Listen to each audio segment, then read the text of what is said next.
Hello students, very good morning to all of you. Myself Ranjita Misra. I will teach you class 4th science chapter 9 animals and their young ones.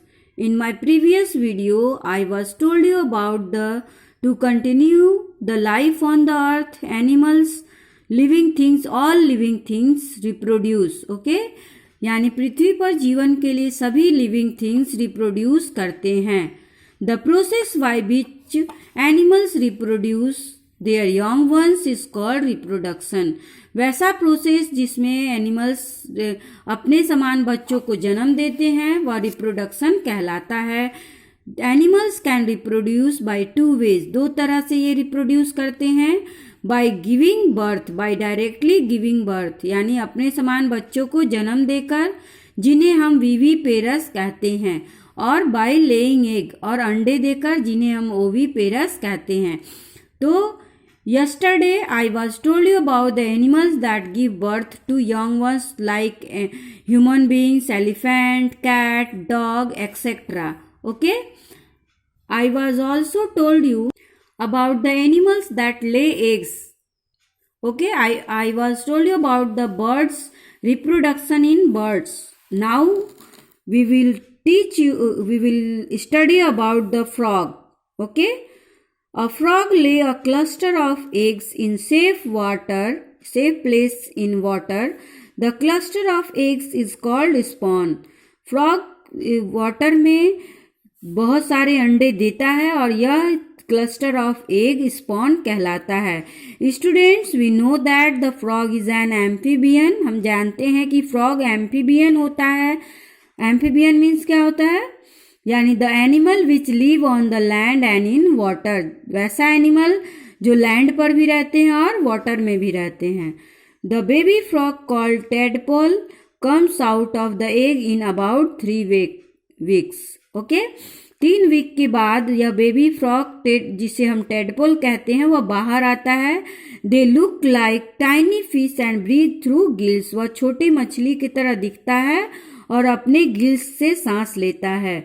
The tadpole gradually lose their tails and develop legs. After a specific period of time, they become adult frog. टेडपल धीरे धीरे अपने जो lose their tell को loose कर लेता है और उसमें लेग का डेवलपमेंट हो जाता है. कुछ समय के बाद वह एक एडल्ट फ्रॉग बन जाता है. The process of change of a tadpole into adult is called metamorphosis. यह प्रक्रिया यानी टेडपोल से एडल्ट बनने की प्रक्रिया को हम मेटामॉर्फोसिस कहते हैं. Look at this again. Look at this. The frog lay cluster of egg in water. Frog cluster of egg एक जगह वाटर में देता है. कुछ समय के बाद टेडपोल का डेवलपमेंट होता है.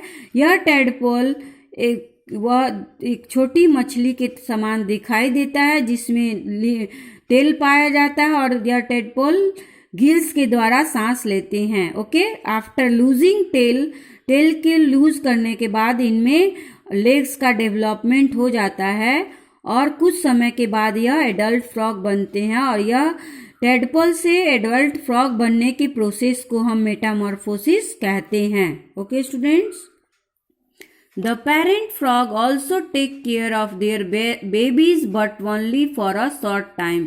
पेरेंट फ्रॉग अपने बेबी को देखभाल करते हैं मगर कुछ ही समय के लिए. Fishes. A fish lays thousands of eggs at one time in water. Fish हजारों की संख्या में एग वाटर में देती हैं. The eggs of fish do not have shell. और उस एग में सेल नहीं पाया जाता है. ओके, मैंने आपको एग का स्ट्रक्चर पढ़ाया था तो बताया था कि what is shell. Shell is the outer protective covering of egg. तो यह फिश के एग में नहीं पाया जाता है. Only a few of them develop into baby fishes and only a few of baby fishes survive. इसमें से हजारों जो एग में से कुछ ही बेबी फिशेज में डेवलप करती हैं और उसके बाद उसमें से कुछ ही सर्वाइव कर पाती हैं.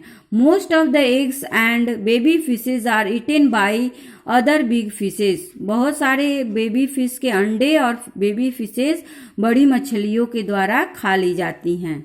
Okay, now come to the reptiles, यानी रेप्टाइल्स क्या होते हैं? रेंगने वाले। Reptiles like lizard, turtle and snake lay their eggs on the ground or holes in the ground. वह जमीन पर अंडे देते हैं या फिर किसी होल में, ग्राउंड पर किसी होल में। They do not sit on the egg to keep them warm. उस एग पर वह बैठ के वार्म उनको नहीं करते हैं। The eggs are warmed by the heat of sun. और यह उनका एग सन के हीट के द्वारा वार्म होता है। They are not protected by their parents, वो अपने अंडे को प्रोटेक्ट नहीं करते हैं। Many of the eggs are eaten by other animals, बहुत सारे उनके एग को दूसरे एनिमल्स खा जाते हैं। Okay, now come to the MCQ. The yellow substance present inside the bird's egg is called, yellow substance in the bird is called yolk.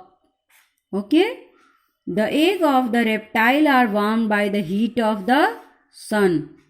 Okay students, now we will study about the reproduction life cycle of insects, how they reproduce in my next video. Thank you class, have a nice day.